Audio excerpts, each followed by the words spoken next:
नमस्कार। Capital TV का खास शो राहुल का अग्निपथ देख रहे हैं आप। मैं हूं आपके साथ राधिका राज। लोकसभा में महिला आरक्षण बिल को गिराकर जश्न मनाने वाले राहुल गांधी अब मातम मनाते नजर आ रहे हैं। 24 घंटे के भीतर ही उनका सारा दाव उल्टा पड़ गया। महिलाओं के विरोध प्रदर्शन के बाद अब पूरा विपक्ष बैकफुट पर नजर आ रहा है और डिफेंसिव मोड में आ गया है। दूसरी तरफ राहुल गांधी दोहरी नागरिकता के मामले में बुरी तरह फंस गए हैं। इलाहाबाद हाई कोर्ट ने उनके खिलाफ एफआईआर दर्ज करने का आदेश दे दिया है और सीबीआई जांच सौंप दी जा रही है।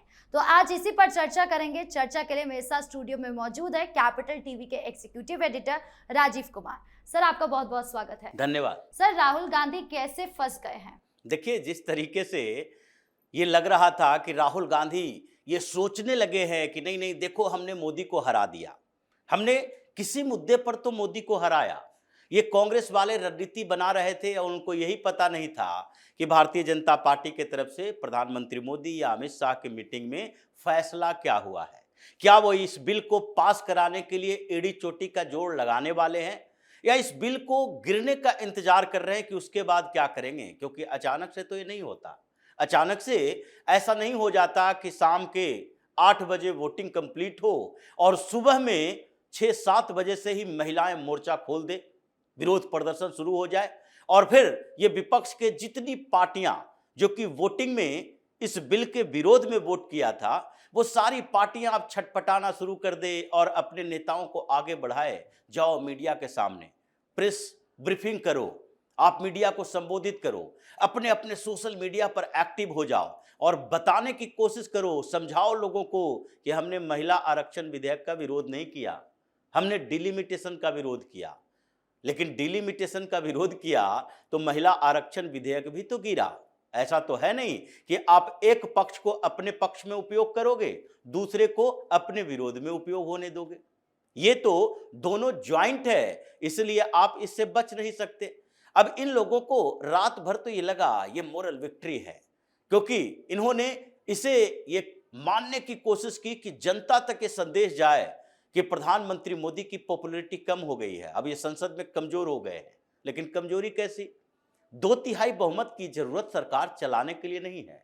2/3 बहुमत की जरूरत बेहतर काम के लिए, संविधान में कुछ संशोधन करने के लिए है। और ये प्रधानमंत्री मोदी को लग रहा था दोनों तरफ से, अगर ये विरोध करते हैं तो विरोध प्रदर्शन महिलाएं करेगी, हम पूरे महिलाओं को संबोधित करेंगे। और आजकल जो अलग अलग स्टेट के चुनावों में महिला कार्ड खेला जा रहा है, वो महिलाएं अब ये समझने के लिए तैयार होगी कि वो सारे ये तत्काल बेनिफिट भविष्य में उनकी स्थिति को नहीं सुधार सकता, ये कुछ योजनाएं उनकी स्थिति को नहीं सुधार सकता।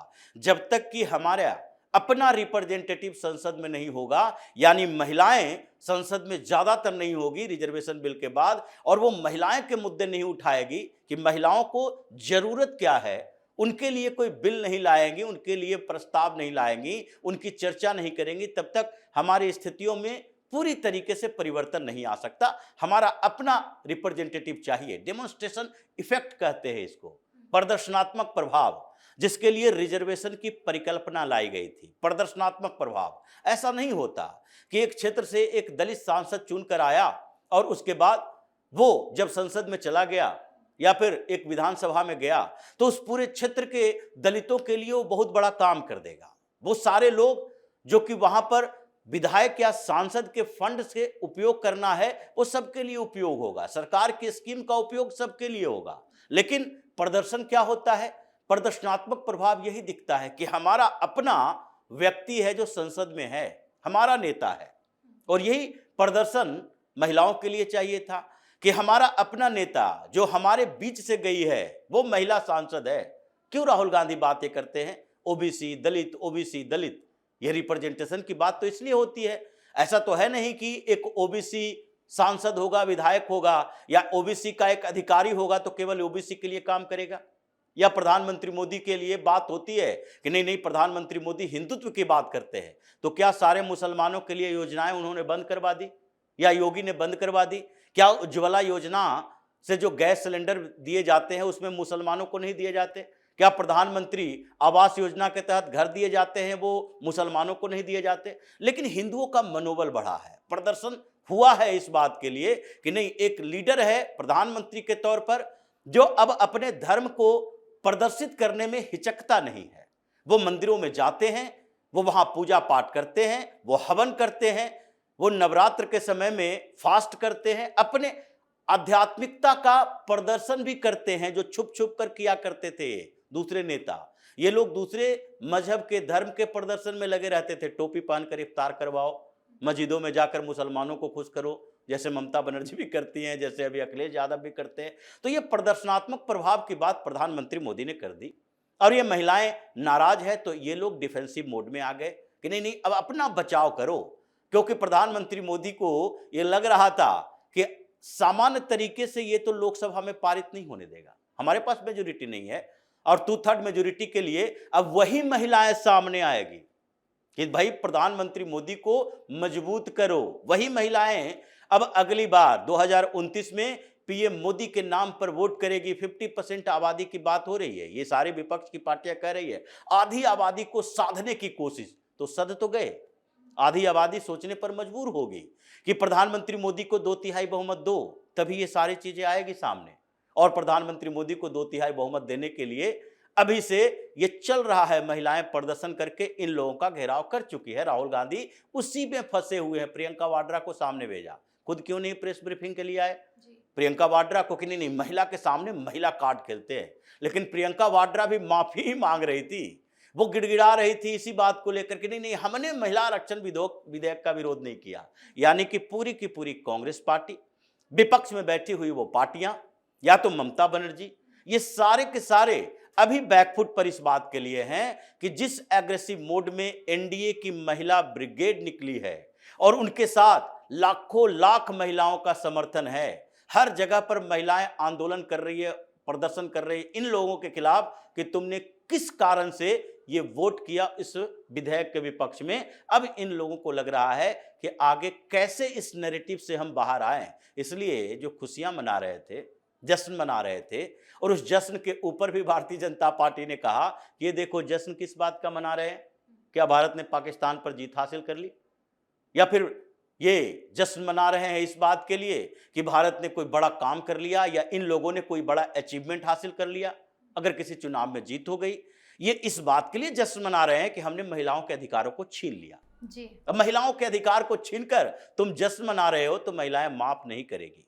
यही बात अभी कांग्रेस में या विपक्ष में मीटिंग में चल रहा है कि हम इस मामले से बाहर कैसे आए, और इसलिए राहुल गांधी ये परेशानी में दिल्ली छोड़कर तमिलनाडु चले गए, प्रचार कर रहे हैं। परेशानियां तो अभी और बढ़ेगी, अभी इंतजार कीजिए कि कैसे इस मुद्दे पर आगे आने वाले कुछ समय में कितने चुनाव में हार का सामना राहुल गांधी और उनकी इस कंपनी को करना पड़ता है। सब बिल के विरोध में तो राहुल गांधी परेशान है ही, लेकिन दूसरी तरफ दोहरी नागरिकता को लेकर भी राहुल गांधी की परेशानी बढ़ गई है। देखिए इस बात को लेकर राहुल गांधी परेशान है, सोनिया गांधी की परेशानी ज्यादा है, लेकिन प्रियंका वाड्रा परेशान नहीं है, नहीं कांग्रेस के कई नेता परेशान हैं। जो जश्न ये लोग महिलाओं के लिए मना रहे थे, महिला आरक्षण विधेयक को गिराकर, वही जश्न कांग्रेस में इस बात के लिए चल रही है। कुछ नेता जश्न मना रहे हैं कि चलो इस राहुल गांधी से तो छुटकारा मिलेगा।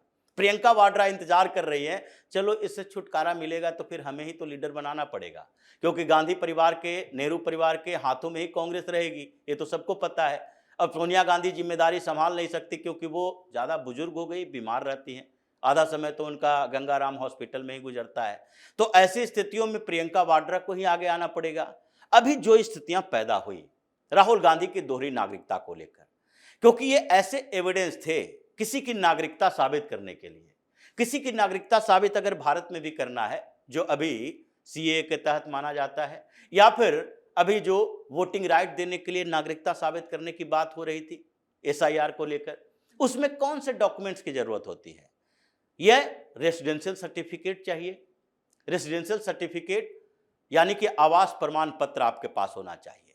अब आवास प्रमाण पत्र विघ्नेश शिशिर के पास है, राहुल गांधी के ब्रिटेन का, यानी राहुल गांधी के पास दो जगह घर का एड्रेस, एक हैम्पशायर में और दूसरा लंदन में, तो एड्रेस प्रूफ तो सामने में है। उसके बाद जरूरत पड़ती है कि कहीं आपने अपनी नागरिकता रिवील की है क्या, तो उसके लिए भी दो एविडेंस है इनके पास। अब विघ्नेश शिशिर ने वही एविडेंस दिया कि एक तो डायरेक्टर आइडेंटिफिकेशन नंबर जो होता है, जो कंपनी की बात ये कर रहे हैं, उस कंपनी के डायरेक्टर के आईडी कार्ड में वो राहुल गांधी ने अपने आप को ब्रिटिश सिटीजन लिखा था, वो कार्ड भी सामने है। फिर उसके बाद आपके आधार पर, यानी कि आप अगर यहाँ के नागरिक हैं, यहाँ पर आपका घर है, तो उसी आधार पर बैंक अकाउंट भी खोलती है। अगर बैंक में अकाउंट खुलवाने जाते हैं तो आपके सामने दो, कम से कम होता है कि 2 डॉक्यूमेंट्स उसको दें। अब 2 डॉक्यूमेंट्स दें, यानी कि राहुल गांधी का एक बैंक अकाउंट लंदन वाले ब्रांच में है, बर्कले बैंक का, उस अकाउंट का भी पूरा डिटेल दिया गया है हाई कोर्ट के अंदर। फिर इसके बाद इनके पास जो एक कंपनी रजिस्टर्ड है, यानी 2003 में इन्होंने कंपनी बनाई थी लंदन में ही, कंपनी का नाम बैकअप प्राइवेट लिमिटेड था। उस बैकअप प्राइवेट लिमिटेड का जो कंपनी इन्होंने बनाई थी, उसके डायरेक्टर और उस कंपनी का जो एनुअल रिटर्न भरा जाता था 2005 में भरा, 2006 में भरा। ये बड़ी गंभीर बातें हैं कि ये 2005-6 का रिकॉर्ड इसलिए दिया गया है कि उस समय राहुल गांधी सांसद थे जी।